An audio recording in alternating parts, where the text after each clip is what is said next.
उम्मीद करता हूँ मस्त हो, स्वस्थ हो। मेरे प्यारे बच्चों, आज हम लोग क्या करने वाले हैं, ध्यान दीजिएगा। आज हम लोग पढ़ने वाले हैं संस्कृत के वो सारे महत्वपूर्ण क्वेश्चन जो आपके पेपर में पूछेगा। और हिंदी का पेपर खत्म हो गया और संस्कृत का पेपर खत्म हो गया, तो आप उसकी चिंता नहीं करेंगे। मैं जो प्रीवियस ईयर करवा रहा हूँ मंगलम पाठ का, और इस वीडियो को आप अंत तक जरूर देखिएगा, क्योंकि इसमें वही क्वेश्चन डाला गया है जो आपकी परीक्षा में पेपर में छपा हुआ है। और दूसरा बात यह है कि मैं इंपॉर्टेंट क्वेश्चंस को करवाने वाला हूँ इसमें। और एक और, मैं इसको वन लाइनर बनाकर लेकर चलूँगा, तो आप इसको जो है तुरंत फटाफट देखने का प्रयास करेंगे और इस वीडियो को अंत तक देखेंगे। देखिए, पहला क्वेश्चन है कि सतस्य मुखम केन पात्रेण अपहितम, यानी कि सत्य का मुख जो किसके पात्र से ढका होता है, तो सोने के पात्र से ढका होता है। इसका सही उत्तर हो जाएगा ऑप्शन नंबर ए। उसके बाद से कहता है कि जीवों के शरीर रूपी में क्या छिपी होती है, तो जीवों के शरीर रूपी जो क्या छुपी होती है जी, तो आत्मा छिपी होती है। ठीक है, ये सब बहुत छोटा छोटा क्वेश्चन है जो कि आपको याद है। मैं रिविजन के तौर पे, यदा नद्य स्पंद नामा यानी डॉट होगा, इसमें क्या भराएगा, पदांश में किस उपनिषद का है, ये ध्यान में रखना है। तो ये मुंडको उपनिषद का है, मुंडको उपनिषद का है। किस उपनिषद का है जी, मुंडको उपनिषद का है। अगला क्वेश्चन देखिएगा ध्यान से। अगला क्वेश्चन कहता है केन पंथा वितत्यो देवयान, यानी कि देवयान का मार्ग जो है किसे प्रशस्त है, तो देवयान का जो मार्ग होता है वह किससे प्रशस्त होता है जी, तो सत्य से होता है। किससे होता है जी, सत्य से होता है। अगला क्वेश्चन है 5 नंबर। 5 नंबर का उत्तर बताइए। 5 नंबर क्या क्वेश्चन कहता है, अत्येति पद का अर्थ क्या होता है, तो अत्येति पद का क्या अर्थ होता है बताइएगा, बताइए क्या होता है, पार कर जाता है। इसका अर्थ क्या होता है जी, पार कर जाता है। ध्यान दीजिएगा। अगला क्वेश्चन क्या है, अगला क्वेश्चन का उत्तर क्या होगा, मंगलम पाठ का प्रथम मंत्र किस उपनिषद से लिया गया है। जो मंगलम पाठ है उसका प्रथम जो मंत्र है वो कहाँ से लिया गया है, तो ईशावास्योपनिषद से लिया गया है। अगला है मंगलम पाठ में किस मंत्र का संकलित है, बताइए। मंगलम पाठ में किस मंत्र का जो संकलित किया गया है, तो पद्यात्मक मंत्र को संकलित किया गया है। ठीक है ना। अगला क्वेश्चन है, क्या क्वेश्चन कह रहा है, देखिएगा। क्वेश्चन है कि मंगल पाठ से रचनाकार कौन है। भाई, मंगल पाठ के रचनाकार कौन है, बताइए, आंसर बताइए कौन होगा। चलिए लिखिए, महर्षि वेद व्यास। कौन है जी, महर्षि वेद व्यास। अगला जो क्वेश्चन है बहुत आसान क्वेश्चन है, संपूर्ण संसार किसके द्वारा अनुशासित है। यह संपूर्ण संसार किसके द्वारा अनुशासित है जी, तो परमात्मा के द्वारा अनुशासित है। अगला क्वेश्चन है, अगला क्वेश्चन क्या कहता है, अगला क्वेश्चन कहता है कि उपनिषद कस्य महिमा प्रधानतया गीत्यते, माने उपनिषद जो है किसकी महिमा को क्या करता है, गीत माने गुणगान गाता है, तो परम पुरुषस्य देवस्य या फिर रविवस्य। देखो, उपनिषद जो है कस्य महिमा, तो परम पुरुषस्य माने परम पुरुष की जो है, ये ऑप्शन नंबर डी इसका सही उत्तर हो जाएगा। ठीक है ना। ऑप्शन नंबर कितना होगा जी, डी उत्तर हो जाएगा। मंगलम पाठ कति मंत्रा, माने मंगलम पाठ में जो है कितने मंत्र हैं, 11 का सही उत्तर क्या होगा, तो 5 मंत्र है। कितने मंत्र है जी, 5 मंत्र है। कितने मंत्र हैं, 5 मंत्र हैं। अगला जो क्वेश्चन है, अगला क्वेश्चन ध्यान से देखिएगा। कहता है कि सत्यमेव जयते किस उपनिषद का मूल मंत्र है। 12 नंबर का उत्तर क्या होगा, बताइए। ए की बी की सी की टी, मुंडको उपनिषद। इसके पहले बताए थे, मुंडको उपनिषद इसका आंसर हो जाएगा। अगला जो क्वेश्चन है उसका उत्तर बताइए। देखिए क्वेश्चन क्या कहता है, क्वेश्चन कहता है हिरण्मयेन पात्रेण ये दृष्टि, यह मंत्र किस उपनिषद से लिया गया है। भाई, तो इससे देखो, ये मंत्र है ना, यह मंत्र है, 2 ही गो है, कंठो है ना, तो ये है मुंडको है। तो बताइए इसका उत्तर क्या होगा, ऑप्शन नंबर 13 का उत्तर बताइए। 13 का उत्तर क्या होगा, इससे अभी ना बताया कि ईशावास्यो उपनिषद। ठीक है ना। चलो अगला देखते हैं। अगला है मंगल पाठ में कुल कितने मंत्र हैं, ये भी आपको रिपीटेड क्वेश्चन है। तो जो रिपीटेड क्वेश्चन है उसको छोड़ देना है। इसमें 5 है, रिपीटेड क्वेश्चन है। सत्य का मुख किसके आवरण से ढका होता है जी, तो हिरण्मयन, यानी कि ऑप्शन नंबर ए सही होगा। महतो महियान का माने महतो महियान कौन है भाई, महीन से महीन, महान से महान आत्मा कौन है, तो बताइए कौन है जी, ब्रह्मदेव है, ब्रह्मा जी है ना जी। चलिए अगला क्वेश्चन क्या कहता है, अरुणयान महतो महियान का, बताइए 17 का उत्तर क्या होगा। 17 का उत्तर भी ब्रह्मा हो जाएगी। रिपीटेड क्वेश्चन है कि जयती न प्रोन्नति, माने किसकी जयकार नहीं होती है बाबू, बताइए किसकी जयकार नहीं होती, असत्य की जयकार। 2 साल पूछा, 18, 21, ठीक है। चलिए 3 साल के पूछ रहा है ना, तो 24 है, ये है, तो 24 में आना चांस है। क महतो महियान माने कौन जो है महान से महान है, तो बताइए कौन होगा। 19 का उत्तर क्या होगा, 19 का उत्तर सही क्या हो जाएगा, ब्रह्मा जी ना जी, आत्मा जिसको बोलते हैं। किसकी जय होती है, तो सत्य की जय होती है। किसकी जय होती है जी, तो सत्य की जय होती है। अगला जो क्वेश्चन है, अगला क्वेश्चन कहता है कि स्वर्णिमय पात्र से किसका मुंह ढका होता है, तो सत्य का ना जी, तो इसका उत्तर लिखिएगा सत्य का। अरुणियान डॉट महियान पदांश की रचना बताइए। अरुणियान महतो महियान कहाँ जंतु कि कहाँ होगा कि महतो होगा, बताइए। 22 का उत्तर क्या होगा, महतो। महतो अरुणियान महतो महियान होता है, इसमें भरने वाला है, अरुणियान महतो महियान होता है, ठीक है ना। चलिए, यथा यथा नद्य ये है, तो उसमें क्या भराएगा, नद्य भराएगा, विद्या नहीं भराएगा, ठीक है। क नंबर क्वेश्चन बताइए, क्वेश्चन नंबर 23। क्वेश्चन नंबर 23 का उत्तर क्या होगा, यथा नद्य असयंद माना समुद्रे, तो ये होता है तमेव डॉट, ये भरने वाला है, ये भरने वाला है। जो 24 नंबर क्वेश्चन है वो भरने वाला है। तमेव तमेव विदित्वा, इसमें भराएगा विदित्वा, ऑप्शन नंबर ए भराएगा, ठीक है। अगला है ब्राह्मण मुखेन की आच्छादित मस्ती की 25 नंबर क्वेश्चन कह रहा है कि ब्राह्मण के मुख में जो है क्या होता है जी, तो ये पात्रेण, बड़ी भिक्षा मांगने की इच्छा जो है।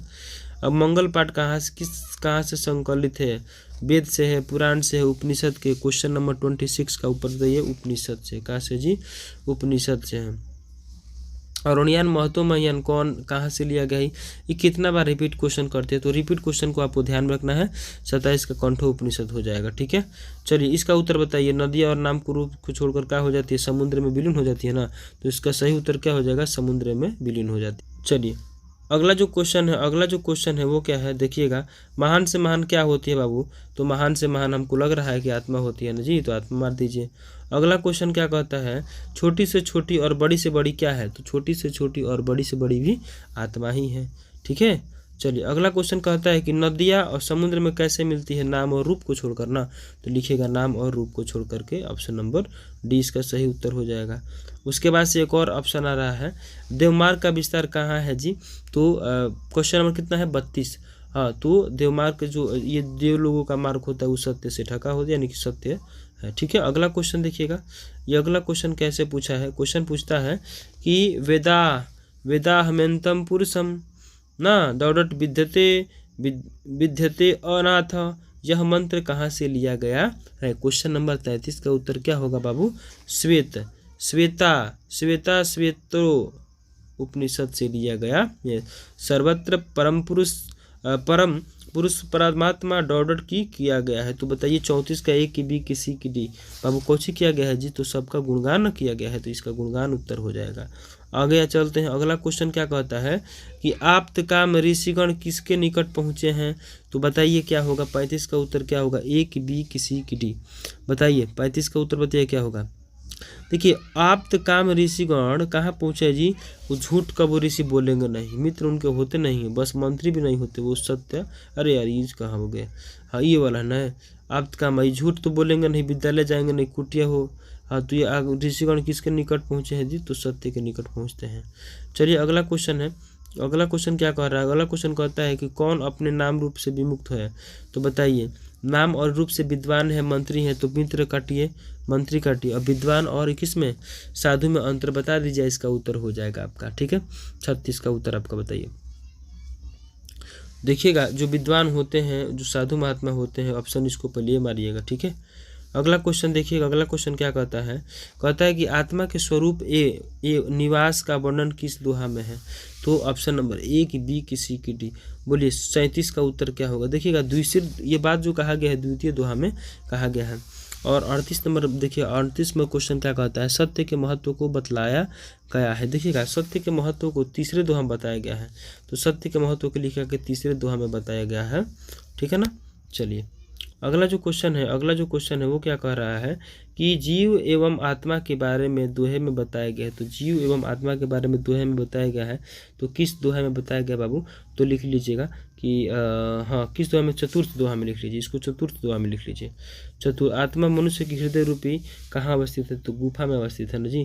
तो यहाँ पर इसका उत्तर, सही उत्तर हो जाएगा गुफा। ठीक है, इसके पहले हम लोग को कुछ 100 कुछ क्वेश्चन है उसको करेंगे, लेकिन आप वीडियो को अंत तक जरूर देखिएगा, क्योंकि मैं सारा क्वेश्चन करवाने वाला, ध्यान से देख लीजिए, सारे क्वेश्चन को करवाने वाला, आप कहीं नहीं जाएंगे, पूरा वीडियो को अंत तक देखेंगे। ठीक, उसके पहले इसको करना जरूरी है, क्योंकि समय नहीं मिला तो ये समय छूट जाएगा। देखिएगा, काव्य मीमांसा के कवि कौन है, तो राजशेखर है।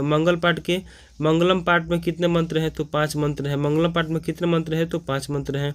अगला जो क्वेश्चन कहता है, अच्युत राजा कहाँ के राजा थे, तो विजयनगर के थे।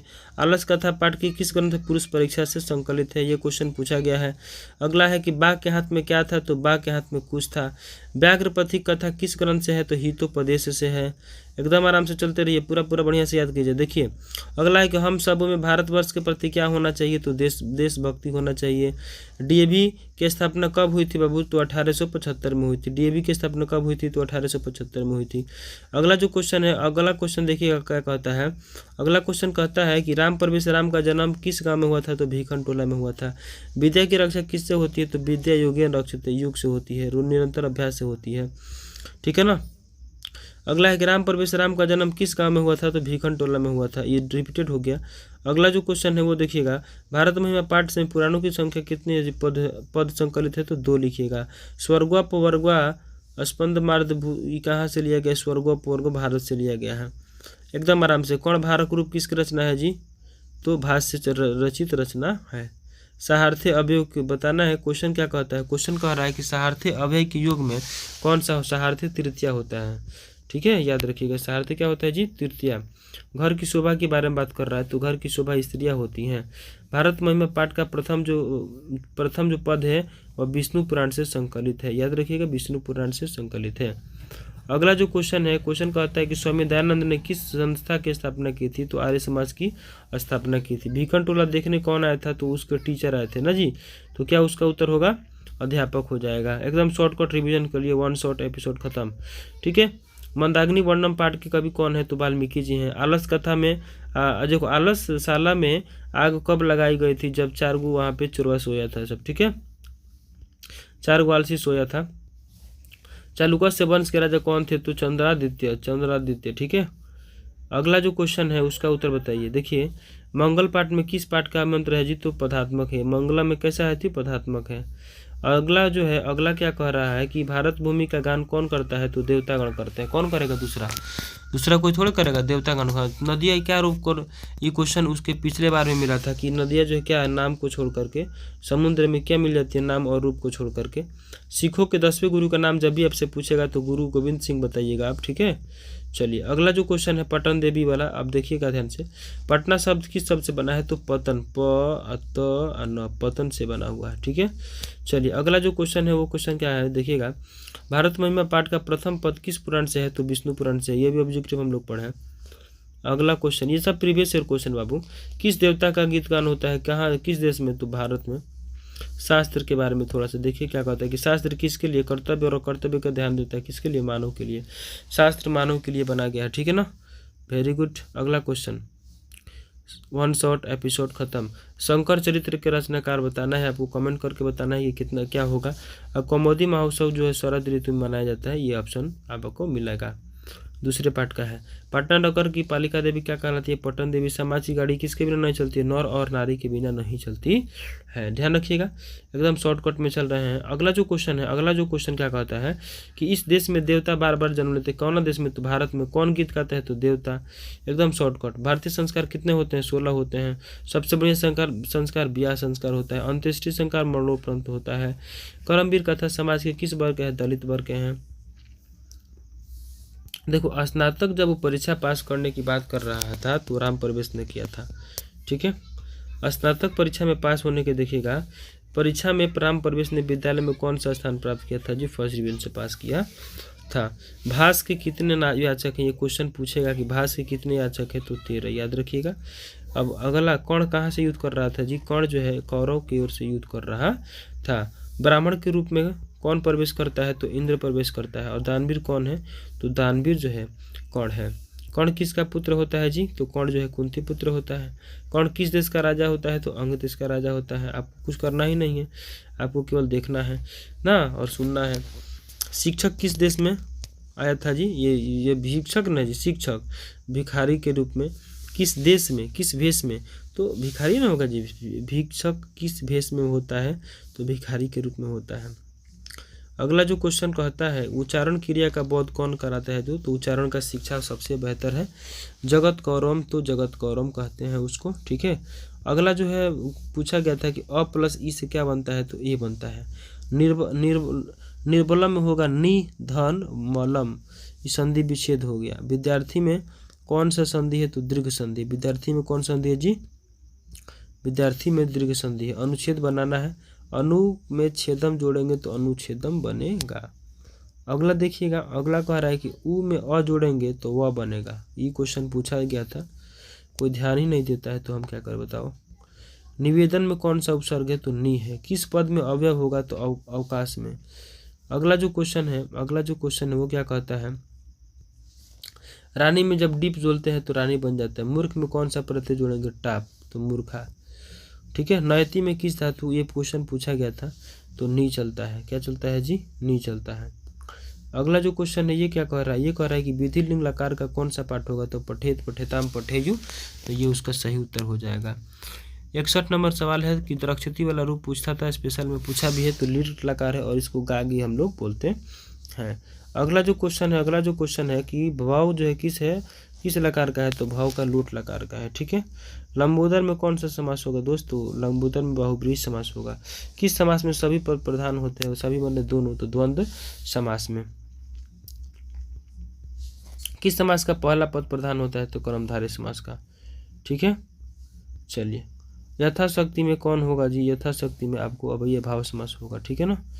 अच्छा, अगला जो क्वेश्चन है, राज का पुत्र समस्त पद का होता है, राजा का पुत्र हो जाएगा, ठीक है ना। ये सवाल सभी आएंगे बोर्ड में, ठीक है। अच्छा, पुराण के रचनाकार महर्षि वेद व्यास है। कौन है जी, महर्षि वेद व्यास, याद रखिएगा महर्षि वेद व्यास है। बचपन में कितने संस्कार होते हैं, तो 6 संस्कार होते हैं, आपके परीक्षा में भी पूछा है। संस्कारों का मौलिक अर्थ क्या होता है बाबू, ये क्वेश्चन रिपीटेड है।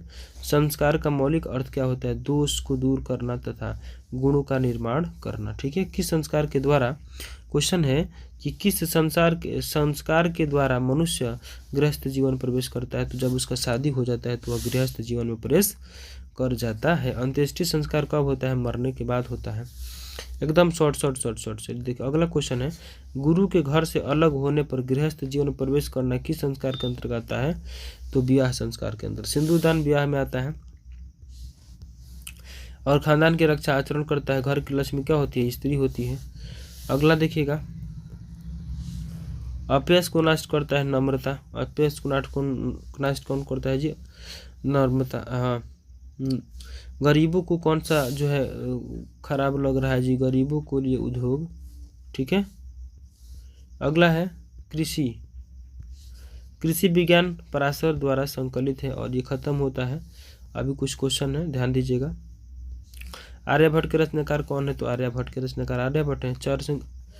ये क्वेश्चन पूछता है चरक संहिता का, तो आयुर्वेद शास्त्र से। बृहद संहिता का, तो 12 मिहिर से। ये क्वेश्चन रिपीटेड है, इसको एक बार नोट भी कर। विशाल धारा कैसी है, तो विशालीय है। संस्कृत में कितने, हाँ यहाँ से क्वेश्चन एक पूछा था, मैं लिखा था संस्कृत में उपसर्ग कितने होते हैं, 22 होते हैं। हिंदी में 13 होते हैं और उर्दू में 19 होते हैं। फिर से सुनिएगा, संस्कृत में उपसर्गों की संख्या 22 होती है, ठीक है। यही क्वेश्चन पूछा गया था। अब देखो, ये क्वेश्चन पूछा है कि अष्टाध्यायी के लेखक कौन है, अष्टाध्यायी के लेखक कौन है। ये क्वेश्चन रिपीटेड है और मैं चाहूँगा कि इसको कमेंट में आप बताइए, ठीक है। चलिए, और ये ख़त्म हो गया आपका, और फिर हम कोशिश कर रहे हैं कि दूसरा चैप्टर भी चालू कर दें, ठीक है। चलिए, हम लोगों ने पहला चैप्टर पढ़ लिया था, अब दूसरा चैप्टर शॉर्टकट रिवीजन करेंगे बाबू, पूरा शॉर्टकट, एकदम जितना जल्दी हो सके, ठीक है ना। अरे यार, कहाँ गया दुपट। ये है आपका पाटलिपुत्र वैभव। ध्यान से देखिएगा और वीडियो को अंत तक जरूर देखिएगा, क्योंकि अब कुछ बचा नहीं है बाबू, समय बचा नहीं है। किसके काल में पाटलिपुत्र की रक्षा व्यवस्था शोभा उत्कृष्ट थी? तो किसके काल की जब बात करेगा ना, किसके काल में पाटलिपुत्र की रक्षा व्यवस्था और शोभा उत्कृष्ट थी, तो बताइए चंद्रगुप्त मौर्य के काल में था, किसके काल में था? तो चंद्रगुप्त मौर्य के काल में था ऐसी व्यवस्था। ठीक है, अगला जो क्वेश्चन देखिए, अगला क्वेश्चन क्या कहता है? अगला क्वेश्चन कहता है बुद्ध काले पाटलिपुत्रस्य नगरस्य नामकी। बुद्ध के समय जो है जो पाटलिपुत्र का नाम था वो क्या था? तो भगवान जब बुद्ध थे ना तो उस समय पाटलीग्राम था। क्या था जी? याद रखिएगा, पाटलीग्राम था। अगला है कि पटना में गंगा नदी कौन से सेतु बनती है? तो गांधी सेतु पर बह रही है अभी। 3 का उत्तर क्या हो जाएगा जी? गांधी सेतु। अभी गांधी सेतु मतलब चलिए रहा है। अगला जो सवाल है गोलघर कहाँ है बाबुआ? तो गोलघर सभी लोग जानते हैं कि अपने पटने में होगा, और कहाँ होगा? अच्छा, कूटनीम काव्य के लेखक जो कौन है, वो कौन है जी? तो मेगास्थनीज है क्या? हाँ, लिख लीजिए मेगास्थनीज। चलिए मेगास्थनीज मार दिए। अगला जो है काश्य, कह रहा है कि काश्य माने किसका? महापुरुषस्य जन्म स्थान पाटलिपुत्र अस्ति। किसका हुआ था इसमें से? तो राजा राम मोहन का गलत, महावीर का गलत। गुरु नानक और गुरु गोविंद सिंह में बताइए उसका उत्तर क्या होगा? गुरु गोविंद सिंह। ठीक है, सिखों के 10वें गुरु कौन है बाबू? गुरु गोविंद सिंह की गुरु नानक? तो सिखों के 10वें गुरु के नाम क्या है जी? गुरु गोविंद सिंह। गुरु गोविंद सिंह, इसको लिख लीजिए, गुरु गोविंद सिंह। पाटलिपुत्र किस प्रांत की राजधानी है जी? तो पाटलिपुत्र बिहार की नजी। तो 8 का आंसर बताइए क्या होगा? बिहार होगा। लिख लीजिए बिहार। 9वां क्वेश्चन क्या है? 9वां क्वेश्चन कहता है कि पाटलिपुत्र ही तो हो गया बिहार। दामोदर गुप्त ने किस काव्य की रचना की थी? तो बताइए, अभी ना उसके ऊपर बताइए कि दामोदर दास वे कौन सी की रचना किए थे? 9 का उत्तर क्या होगा बताइए? कूटनीम ताक्षम। ठीक है ना। चलिए, काव्य मीमांसा के रचनाकार कौन है? काव्य 10 नंबर का उत्तर बताइए। ये सब जो रचनाकार है ये सब याद रखना होगा आपको। ठीक है ना, लिखिएगा राजशेखर, इसका सही उत्तर राजशेखर होगा। ठीक है, हाँ, राग अशोका से समय नगरा से व्यवहार की दृश्यम, कह रहा है कि उस समय समृद्धम था जी। ऑप्शन नंबर सी होना चाहिए। 11 का ऑप्शन नंबर क्या मारिएगा? Option number C मारिएगा। ठीक है, चलिए अगला क्वेश्चन है मेगास्थनी जो है पटना जो है, क नंबर क्वेश्चन है जी? 12 नंबर पढ़ लीजिए। नीचे जो है लिखा है कि मेगास्थनीज पटना किसके समय में आया था? किसके समय में आया था बाबू? ध्यान दीजिएगा, 12 नंबर सवाल क्या कहता है? क्वेश्चन है 12 नंबर कि मेगास्थनीज जो था पटना किस समय में आया था? तो चंद्रगुप्त मौर्य के समय में वो पाटलिपुत्र आया था। इस बात को आप ध्यान रखिएगा। उसका सही उत्तर क्या हो जाएगा जी? पाटलिपुत्र नहीं, चंद्रगुप्त मौर्य का समय। पाटलिपुत्र पटना के नाम से कब प्रसिद्ध हुआ था जी? तो कौन से काल में हुआ था? इसका सही उत्तर क्या हो जाएगा? मध्यकाल में। मध्यकालीन लिख लीजिएगा कि मध्यकाल में इसका हुआ था। चलिए अगला जो क्वेश्चन है, अगला क्वेश्चन क्या कहता है? अगला क्वेश्चन कहता है कि पाटल पुष्पकों की, इसको थोड़ा सा और नीचे कर देते हैं। देखिएगा, क्वेश्चन है पुतलिको रचना के आधार पर बताना है कि पटना का कौन सा नाम जो है सही है। 4 गो है, 14 में 4 को है, और चारों का चारों उत्तर आपको सही लगेगा। ठीक है ना। अब 14 नंबर का उत्तर बताइए क्या होगा? देखिए 14 नंबर क्वेश्चन कुछ खास नहीं है। पाटल पुष्पों की पुतलिका रचना के आधार पर पटना का कौन सा भाग था जी? तो उस समय हम लोग पाटलीग्राम ही जानते थे। तो इसका सही उत्तर, नाम तो सब है लेकिन पाटलीग्राम इसका सही उत्तर होगा। अगला जो क्वेश्चन है बहुत फेमस क्वेश्चन, इतिहास का पुराना जो है 2500 वर्ष। कितना लिखिएगा? 2500 वर्ष। यूनान का राजदूत कहाँ का था? 16 नंबर का उत्तर बताइए कि यूनान का राजदूत जो था वो कौन था जी? तो मेगास्थनीज था। कौन था? मेगास्थनीज था। कौमुदी महोत्सव किस ऋतु में मनाया जाता है बताइए? तो कौमुदी महोत्सव जो अभी आपको पिछले जो वीडियो देखो ना उसी में है ये। बताओ 16 का हो गया, 17 का उत्तर क्या होगा? 17 का जो शरद ऋतु में मनाया जाता है। अगला क्वेश्चन है कि पटना नगर की पालिका देवी कौन है जी? पटन देवी है ना, है तो पटन देवी आप लिख लीजिएगा कि पटन देवी होंगी। बिहार से कश्मीर नगरे गोलगृह अस्ति। बिहार के किस नगर में गोल घर है बाबू? पाटलीग्राम में है कि सासाराम है? तो पाटलीग्राम लिखिएगा। उसका 19 का उत्तर क्या होगा? 19 का ऑप्शन ए। यहाँ पर लिख लीजिए कि 19 का ऑप्शन क्या हो जाएगा? 19 का ऑप्शन ए सही होगा। गुरु गोविंद सिंह का जन्म स्थान कहाँ है जी? तो पाटलिपुत्र में है। कहाँ है जी? पाटलिपुत्र में। याद रखिएगा 20 का ए होगा उत्तर। ठीक है, चलिए अगला जो क्वेश्चन है, अगला क्वेश्चन क्या कहता है? अगला क्वेश्चन कहता है 2 पार्ट में बहुत है, जितना भी होगा सारा कुछ खत्म कर देंगे, 3 पार्ट में भी खत्म कर देंगे, ठीक है ना। देखिएगा क्वेश्चन क्या कहता है कि परिभूत पुरंदर स्थानम की संज्ञा किसे दी गई है। 21 का उत्तर क्या होगा बताइए। देखिएगा जो परिभूत है ना, ये पाटलिपुत्र को दिया गया है, तो इसका सही उत्तर क्या हो जाएगा जी, पाटलिपुत्र। सरस्वती का कुलगृह कौन सा है जी, तो वो पटना है, यानी कि ऑप्शन नंबर सी। 22 का ऑप्शन नंबर कितना होना चाहिए, सी, ठीक है। अगला जो क्वेश्चन है देखिएगा, बाढ़ के बारे में पढ़ा गया कि भारत में पटना में क्या, भगवान जब बुद्ध आए थे तो ये बात कह गए थे, हमेशा युद्ध होगा, बाढ़ होगा, आग लगेगा, ये भगवान बुद्ध ने कहा था। किसने कहा था जी, भगवान बुद्ध ने कहा था। कौमुदी जो महोत्सव अति प्रचलित है कब, गुप्त शासन काल में। 24 का उत्तर क्या होगा, गुप्त शासन काल में। किताब तो पढ़ना पड़ेगा दोस्त, तभी जाकर के ऑब्जेक्टिव बुझा पाएगा, अन्यथा नहीं बुझाएगा। पाटलिपुत्र वैभव पाट में कौन सा शहर का वर्णन है, तो बाबू पाटलिपुत्र में पटना का वर्णन है। आपको कुछ देखना नहीं है, सोचना नहीं है और मार देना है। 26 नंबर में क्या हुआ क्वेश्चन कि काल चक्र के कारण कितने वर्ष तक मध्यकाल में पटना की स्थिति जो जर्जर हो गई थी। 26 का उत्तर लिख लीजिए, 1000 वर्ष तक। क्या लिखेगा जी, 1000 वर्ष तक। क्या लिखेगा, 1000 वर्ष तक। पटना शब्द किस शब्द से बना है जो, तो पतन देवी से बना है, पाटन से नहीं, पाटली से नहीं, पतन से बना है, प त न, ठीक है ना। 27 का उत्तर बताइए क्या होगा, हाँ बनाइए, अरे बनाओ, पटन देवी में नहीं, पतन, ये सही उत्तर। ऑप्शन नंबर सी इसका सही होगा। गुरु गोविंद सिंह का धर्म पूछा है जी। 28 नंबर क्वेश्चन में क्या पूछा है, गुरु गोविंद सिंह का धर्म, तो वो सिख धर्म से थे, इसमें कुछ बोलने वाला है नहीं। अगला क्वेश्चन क्या पूछता है, अगला क्वेश्चन पूछा है पाटलिपुत्र किस नदी के किनारे अवस्थित है बाबू, तो गंगा नदी के किनारे अवस्थित है। 29 का ऑप्शन नंबर कितना होगा, 29 का ऑप्शन नंबर ए। अगला क्वेश्चन है राजशेखर का प्रमुख काव्य ग्रंथ क्या है, तो राजशेखर का प्रमुख काव्य ग्रंथ जो है क्या है जी, तो वो काव्य मीमांसा है, तो काव्य मीमांसा मार दीजिए, ठीक है। गुरु गोविंद सिंह का जन्म स्थान कहाँ पे है जो, तो गुरुद्वारा में है। ये रिपीटेड क्वेश्चन है, गुरुद्वारा हो जाएगा इसका उत्तर। कालांतर में कौन सा पाटलिपुत्र है जी, तो पाटला या पावन। कह रहा है कालांतर में अभी जो समय चल रहा है गाँव पाटलिपुत्र कहलाएगा, पाटल कहलाएगा। देख लो 32 का उत्तर कितना होगा, लिख लो पाटली, लिख लो पाटली।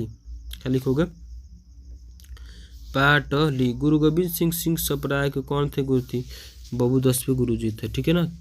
हाँ 33 का उत्तर बताइए। 33 का उत्तर क्या होगा, 33 का उत्तर होगा 10वें गुरु। कौन थे जी, 10वें गुरु। मेगास्थनीज कहाँ था, यूनान का था ना, तो लिख लीजिए मेगास्थनीज जो था यूनान का था। मेगास्थनीज जो कहाँ था जी, तो यूनान का था, ठीक है ना। अगला क्वेश्चन देखिएगा, अगला क्वेश्चन कहता है कि मध्यकाले पाटलिपुत्रम वर्षसहस्र संप्रमितम जीर्णता मन्यभूतम रेखांकित पद का प्रश्न जो है निर्माण बताइए कि पुत्र होगा कि कदा होगा कि क्या होगा। 35 का उत्तर क्या होगा बाबू, देखिएगा 35 का उत्तर क्या होगा, ये जो कदा है ना, यहाँ पर आप कदा लगा लीजिए, ठीक है। पाटलिपुत्र में विशेष रूप से क्षेत्र जो है वो धर्म जाति का है, उद्योग का है। तो पटना की जब जब बात की जाती है तो ये पटना ऐसी धरती है जहाँ सरस्वती का कुलगृह बताया जाता है ना।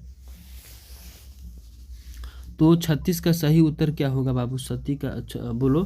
देखो ये सब होता है पटना में, धर्म भी है, उद्योग भी है, राजनीतिक भी है, तो इसका ऑप्शन नंबर डी सही होगा। फहियान चीन से भारत किसके शासन में आया था जी, बताइए। जो फहियान था ना वो किसके शासन काल में आया था, एकदम आराम से बताइए, किसके शासन काल में आया था, बताइए किसके शासन काल में आया था, बताइए किसके शासन काल में आया था। क्वेश्चन नंबर कौन है, क्वेश्चन नंबर 36 है, क्वेश्चन नंबर 36, क्वेश्चन नंबर 36 लिख लीजिए। सब इनमें से सभी, इनमें से सभी। फहियान चीन से था, फहियान कहाँ से था, चीन से था। तो देखो पार्ट 2 का है तो भाई मौर्य वंश निश्चित है कि मौर्य काल होगा, लेकिन ये भी देखना होगा कि किस काल से चल रहा है, तो वो उसका उत्तर जो होगा गुप्त वंश भी हो सकता है। तो फहियान चीन भारत की किस शासन में आया था, तो वो जो था वो गुप्त वंश में आया था। किस वंश में आया था जी, गुप्त वंश। ह्वेन सांग कब आया था जी, तो गुप्त वंश के समय आया होगा। अब 38 का उत्तर क्या होगा बताइए, 38 का उत्तर क्या होगा, वर्षन के, वर्धन वंश के, नहीं गलती है जी, इसको थोड़ा डाउट में रखो, न तो ये सही होगा न तो ये सही होगा, ठीक है। अगला क्वेश्चन है कि यह ग्राम महानगर होगा, ये किसने कहा था? तो ये पढ़ने वाली बात नहीं है, ये बच्चों को जुबा जुबा पे है, जुबा केसरी। कितना हो जाएगा जी? सब गलत बात है। 29 का ऑप्शन नंबर ए सही होगा। 29 ना 39 है, ठीक है। तो 39 अब नंबर आप मिलाते रहिएगा, मुझे नंबर से क्या करना है यार। अब 40 का उत्तर बताना है कि क्या होगा। 40 का उत्तर क्या होगा? किस काल में पाटलिपुत्र की शोभा और व्याख्या अत्यंत जो है उत्कृष्ट होती है? तो मौर्य काल में। किस काल में जी? तो मौर्य काल में होता है कि गुप्त काल में कि बुद्ध काल में? 40 का उत्तर बताइए। 40 का उत्तर क्या होगा? लिखिए मौर्य काल, ठीक है। चलिए, पतंजलि की महर्षिकृत है, पतंजलि महर्षिकृत क्या है जी? बताइए। तो महाभाष्य है। क्या है जी? महाभाष्य है, ठीक है। अगला क्वेश्चन है कि नगर का शब्द समृद्ध कब हुआ था? तो जब जब जिसकी शासन होती है ना, तभी ना कोई कुछ करता है। तो 42 का सही उत्तर क्या होगा? मुगल शासन काल, मुगल शासन काल। अगला है कि व्याकरण जो है पढ़ने के लिए प्रसिद्ध है। तो 43 का ऑप्शन नंबर ये सही होगा। पाटलिपुत्र में अवस्थित है बाबू, तो पाटलिपुत्र में सारा चीज़ है, तो इसका सही उत्तर क्या हो जाएगा? ऑप्शन नंबर डी, ठीक है ना। चलिए, कौमुदी महोत्सव आज के किस पूजा के समान होता है जी आजकल? तो वो दुर्गा पूजा जी है कि दीपावली है? गणेश पूजा नहीं होगा, हनुमान पूजा नहीं होगा। 45 का उत्तर बताइए। दुर्गा पूजा लिखिए, इसका उत्तर क्या होगा जी? इसका उत्तर होगा दुर्गा पूजा। अब देखो, इंडिका की रचना किसने की थी? तो मेगास्थनीज कौन है? इंडिका 46 का उत्तर बताइए। मेगास्थनीज ने जब इंडिया आया था ना, तो उसको क्या लिखा था जी? जब इंडिया आया तो वही लिखा था, ठीक है। मुद्रा राक्षस के लेखक भी हैं विशाखदत्त, ठीक है। लेकिन अब पूछ रहा है कि रांची की भागलपुर के पटना, तो आप पाटलिपुत्र ही बताएंगे। 47 का उत्तर क्या होगा? पाटलिपुत्र होगा।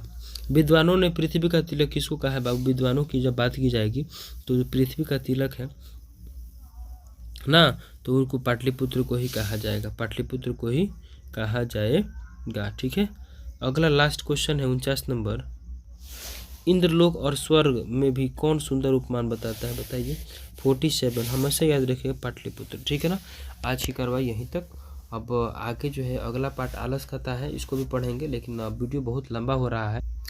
अब हम लोग पार्ट 3 का क्वेश्चन आंसर करेंगे, जो ऑब्जेक्टिव टाइप का जो बहुत बार पूछ चुका है उसको पढ़ेंगे।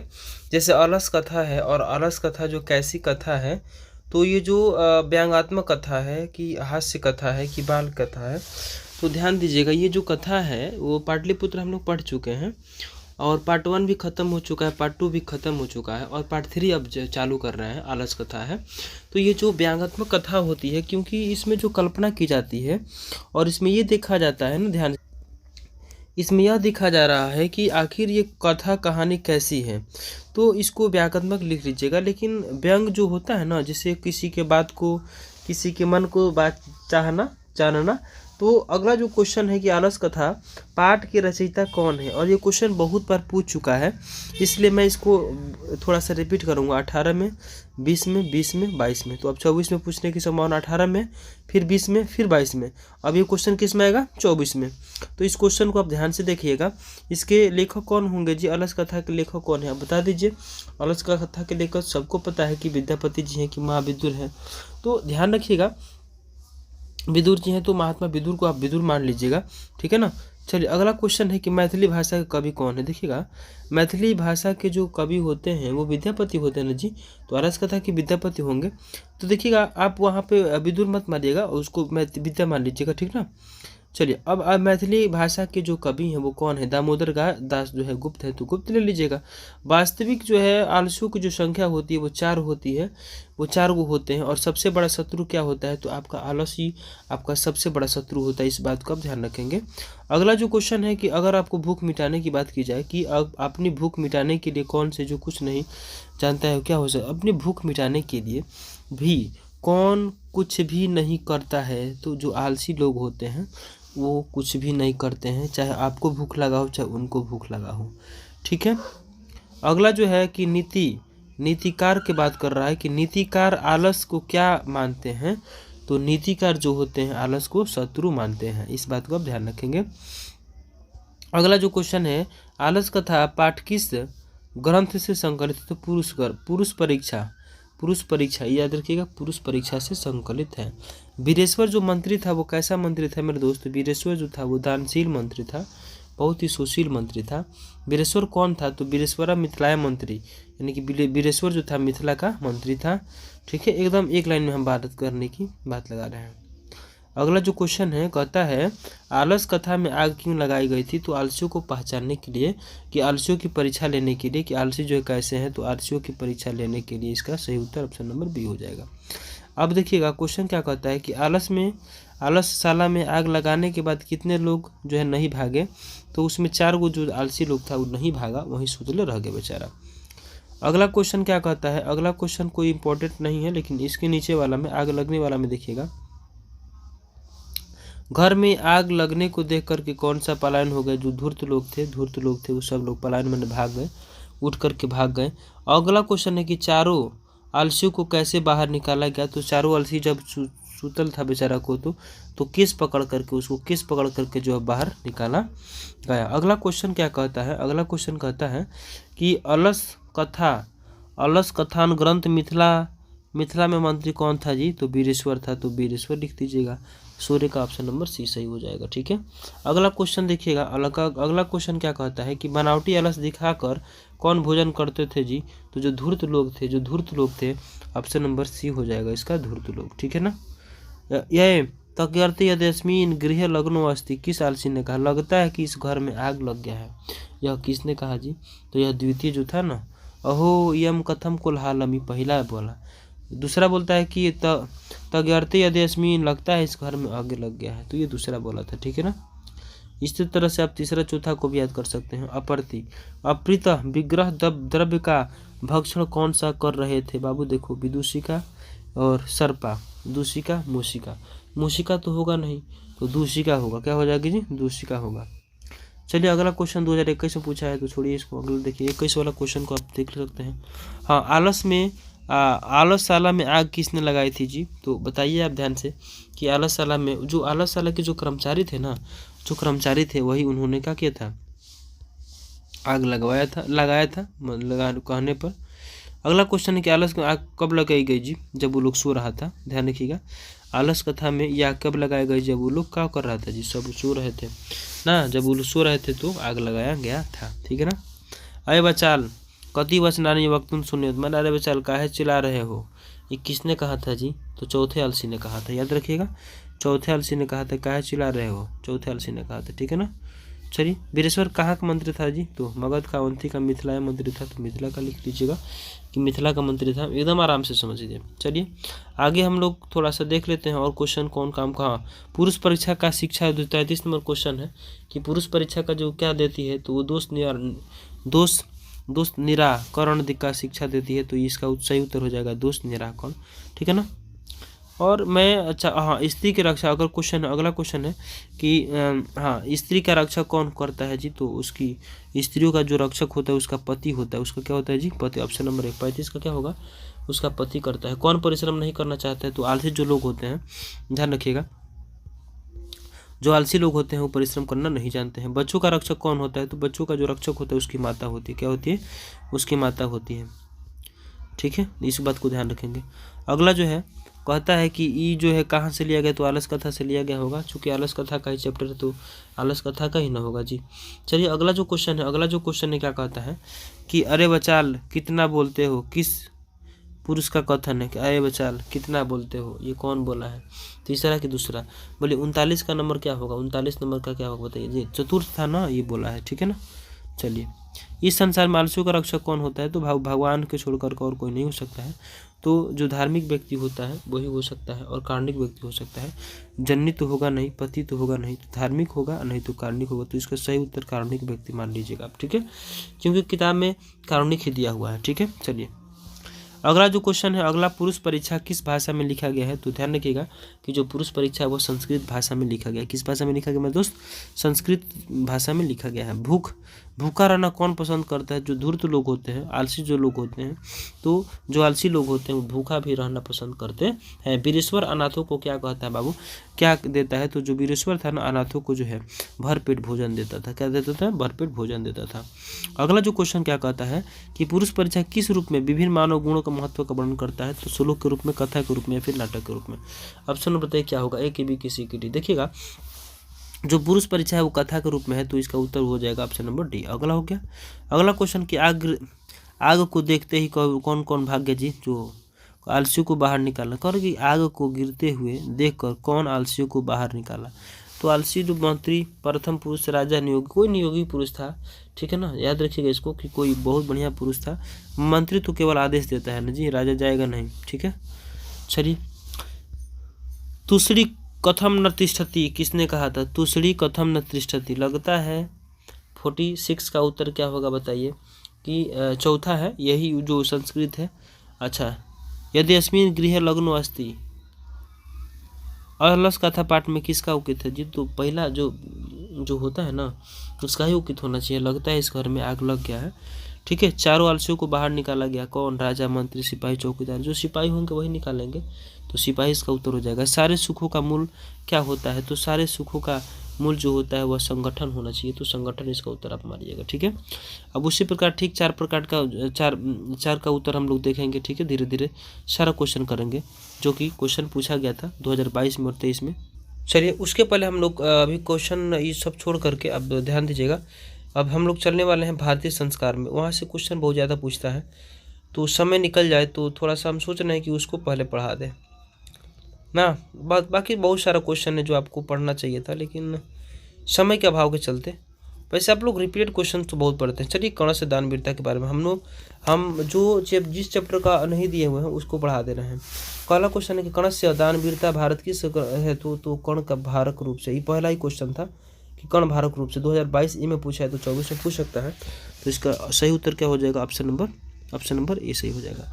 कर्ण से दानवीरता पाठ कुर्ता संकलित, मैंने कर्ण से जो दानवीर का पाठ है वो कर्ण भारत नामक से, महाभारत से। तो 2 का उत्तर क्या हो जाएगा जी? Option number.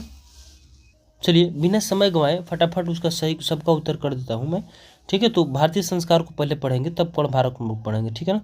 तो देखते हैं भारतीय संस्कार कहाँ है। भारतीय संस्कार तो पढ़ा दिए हम ना जी, तो चलो पहले इसको पढ़ लेते हैं, ठीक है। इसी चैप्टर को पहले पढ़ लेते हैं, इसमें का जो भी प्रश्न उत्तर कर लेंगे उसके बाद से देखा जाएगा। चलिए, क्वेश्चन चालू करते हैं, ध्यान दीजिएगा बोर्ड पे। क्वेश्चन है तो कर्ण से दानवीरता। कर्ण से दानवीरता का मतलब होता है कर्ण की जो दानवीरता की कहानी है, इसमें कहा गया है। और कर्ण की जो कहाँ से लिया गया है? तो महाभारत से लिया गया। चलिए चालू करते हैं। पहला क्वेश्चन का आंसर क्या होगा बताइए? पहला क्वेश्चन का आंसर होगा कर्ण भारत नाम से। दूसरा का उत्तर क्या होगा कि दानवीरता पाठ कुरुता संकलित महाभारत से है, ठीक है ना। चलिए, अगला क्वेश्चन है कि दानवीर कौन था जी? तो कर्ण था ना जी। तो ऑप्शन नंबर क्या हो जाएगा? ऑप्शन नंबर ए हो जाएगा इसका सही उत्तर।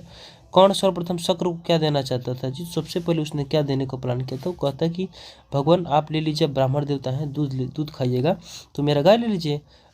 महतरा भिक्षा याचे, यह किसकी उक्ति है जी? तो मैंने कह रहा है कि मैं तो कुछ भिक्षा ही लेकर के जाऊँगा, तो ये ध्यान रखिएगा ये शक्र की हो सकती है, तो आप इसको क्या मारिएगा जी? शक्र मारिएगा।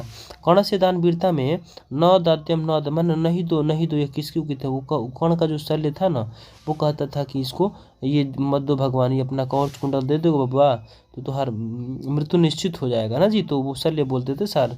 अब ब्राह्मण के भेष में कौन प्रवेश करता है? तो ब्राह्मण के भेष में जो शल्य प्रवेश करता है। कौन किस देश का राजा था जी? तो वह जो है अंग देश का राजा था। कर्ण के पास भिक्षा मांगने कौन आया था जी? तो इंद्र आए थे, ठीक है ना। शक्र के रूप में कौन आए थे जी?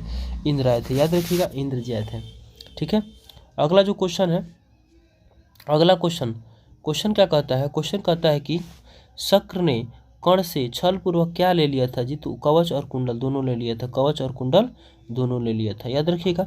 अच्छा, अगला जो क्वेश्चन क्या कहता है कि इंद्र किस रूप में कर्ण के समक्ष आया था जी? तो याचक के रूप में आया था। कि देखो, याचक मतलब दाता के रूप में तो आया था नहीं, साधु के रूप में आया था। वो तो ठीक है, लेकिन फिर भी क्वेश्चन के अनुसार ना उत्तर मारना है जी। क्वेश्चन नंबर 11 में कह रहा है कि वह ब्राह्मण के रूप में आया था। किस रूप में आया था जी? ब्राह्मण के रूप में आया था। अच्छा, भवंत महमेय नमस्कुरामी किसका कथन है? ये कह रहा है कि मैं आपका नमस्कार करता हूँ, यह किसका कथन है? 12 का उत्तर क्या होगा? कर्ण कहता है, ठीक है ना। मेरा नमस्कार स्वीकार कीजिए। अगला क्वेश्चन क्या है, अगला क्वेश्चन है कि कर्ण शक्र को चौथी बार क्या देना चाहता है, मतलब चौथा बार, पहली बार नहीं चौथा बार। तो लास्ट में कहता है कि भगवान को ना हाथी चाहिए ना घोड़ा चाहिए ना गाय चाहिए, तो उनको क्या दे दिया जाए, उनको सोना दे दिया जाए। तो वो सोना दे देता है, ठीक है। लेकिन भगवान तो नहीं दे देते हैं। नेछामी नेछामी किसने कहा, नेछामी नेछामी शक्र ने कहा कि नेछामी नेछामी अरे कर्ण ये सब हमको नहीं चाहिए, ठीक है। तो तो फिर उन्होंने कहा कि अरे भगवान आप बताइए एक बार तो सही, मुझे आपको चाहिए क्या, आप कहिए तो मैं अपना सर ही दे देता हूँ ना जी। इंद्र ने कर्ण से छल क्यों किया था बाबू, तो छल इसलिए किया था क्योंकि उसको अर्जुन की सहायता करना था। क्या करना था जी, अर्जुन को सहायता करना था, ठीक है। अच्छा अगला क्वेश्चन देखिएगा, अगला क्वेश्चन क्या कहता है, कर्ण भारक रूप के रचनाकार पूछ रहा है। तो भाष्य है, तो भाष्य है तो महाकवि भाष्य हो जाएगा। अंगराज किसे कहा जाता है, तो कर्ण को कहा जाता है, ठीक है। एकदम आराम से समझिए। शक्र का नाम बताना है, तो शक्र किसका नाम है जी, तो इंद्र का नाम है। कर्ण से दान वीरता में ददातु ददातु दे दो दे दो, ये कौन कहता है, शक्र का है, शुक्र, हाँ शक्र कहते हैं दे दो दे दो। तो ऑप्शन नंबर क्या हो जाएगा, ऑप्शन नंबर सी हो जाएगा। 19 का ऑप्शन नंबर सी सही है, ठीक है। चलिए कहानी पढ़िएगा तो बहुत आसान है, ये बहुत भारी नहीं है। 22 वाला जितना भी क्वेश्चन पूछा है तो 24 में पूछेगा ही। तो इसका कर्ण से दान वीरता में ददातु दम तो कौन हो जाएगा, शक्र हो जाएगा। कर्ण किसके पक्ष से युद्ध करता है, ये क्वेश्चन 2023 में पूछा हुआ है। तो कर्ण जो है कौरव पक्ष से युद्ध करता है ना जी। वारणव पद का अर्थ बताना है कि वारणव पद का अर्थ क्या होता है, तो याद रखिएगा कि हाथी होता है, ठीक है ना। चलिए अगला देखिएगा, अगला क्वेश्चन कहता है कि समय आने पर किसका नाश हो जाता है बाबू, विद्या योगेन रक्षते, तो शिक्षा धन किसका नाश हो जाता है, बताइए फट से ना उत्तर। समय आने पर जो है शिक्षा का नाश हो जाता है। कर्ण का जो है मैंने धस जाता है बेचारा का, तो मारा ही जाता है। कर्ण किसको नमस्कार करता है, इंद्र को। देखो कर्ण जो नमस्कार करने की बात करता है तो दुर्योधन अपना उसका मित्र था, तो इसका होता नहीं। और ये सही उत्तर इसका इंद्र होना चाहिए, ठीक है। तो इसका सही उत्तर इंद्र होगा। कुंती पुत्र कौन था जी, तो कुंती पुत्र जो है कर्ण था। किसका धन गांव के जीव के समान चंचल होता है, किसका धन गांव के जीव के समान चंचल होना चाहिए, मतलब राजा का जो धन होता है ऐसा होना चाहिए। सर्वप्रथम कौन क्या देता है बाबू, सबसे पहले गाय ना देता है जी। तो आप लिख लीजिएगा गौ यानी कि गौस जो भी है लिख लीजिएगा, ठीक है ना। कर्ण से दान वीरता किस प्रकार का जो है पाठ है, तो देखिएगा वो जो है वो किस प्रकार का पाठ हो सकता है, तो एक नाटक के प्रकार का हो सकता है। तो इसका नाटक हो जाए। सूर्यपुत्र कौन है जी, सूर्यपुत्र कौन है, ठीक है। चलिए अगला क्वेश्चन क्या कहता है, अगला क्वेश्चन कहता है कि कर्ण किसको कवच और कुंडल देता है, तो इंद्र भगवान को, ठीक है। क्या हमेशा स्थिर रहता है, तो दान विद्या धर्म हवन। ध्यान रखिएगा क्या हमेशा स्थिर रहता है, तो जो दान दिया हुआ होता है ना जी वही स्थिर रहता है, ठीक है ना। चलिए दान दिया हुआ आपको मिलता है, ध्यान रखिएगा।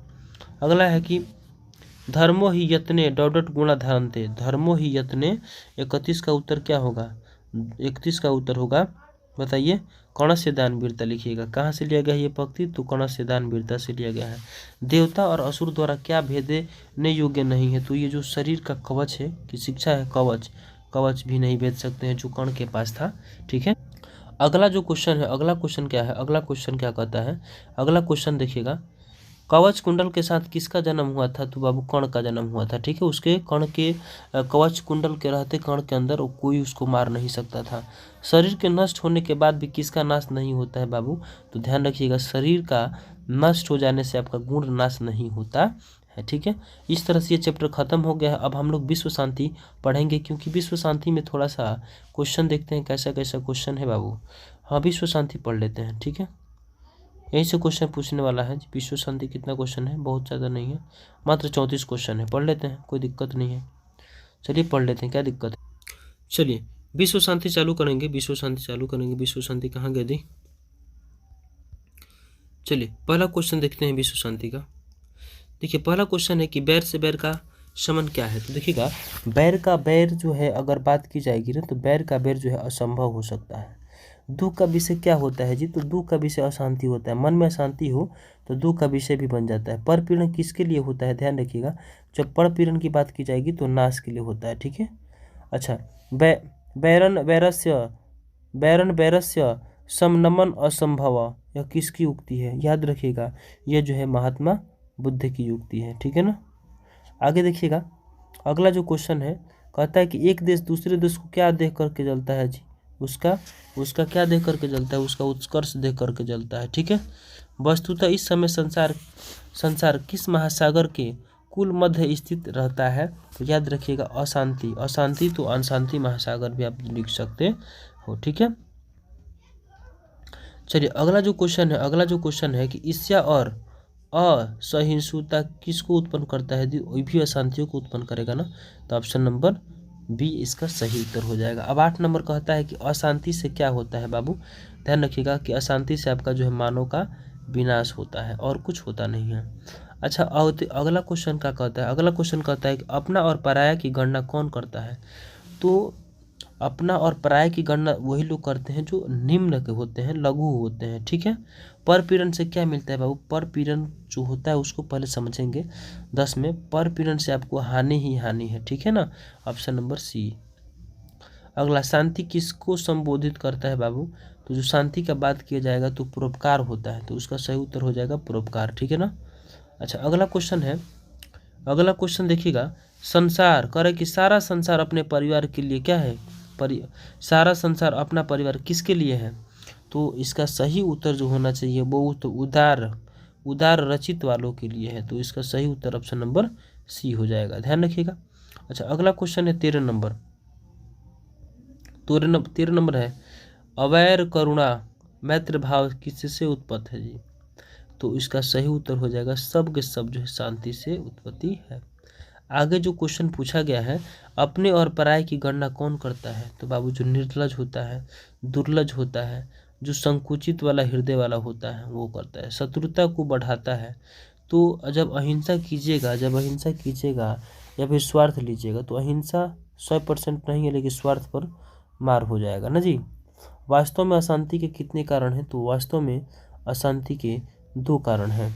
अशांति के निवारण का उपाय क्या हो सकता है? तो विश्व शांति हो सकता है, तो इसका उत्तर हो जाएगा विश्व शांति, ठीक है ना।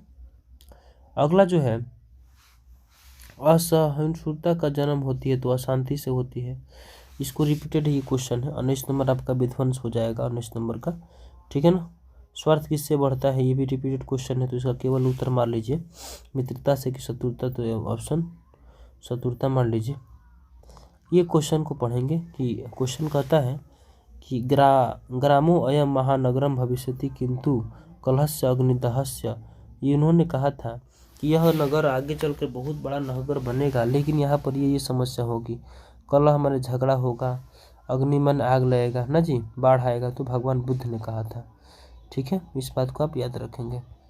अगला 2023 में ये पूछा है कि अवर्णे करुणाया मैत्री भावनेन च क्या होगा? इसका उत्तर बताइए। ऑप्शन नंबर कितना होगा? ए की बी की सी, वैरस्य, तो यहाँ पर इसका उत्तर हो जाए वैरस्य।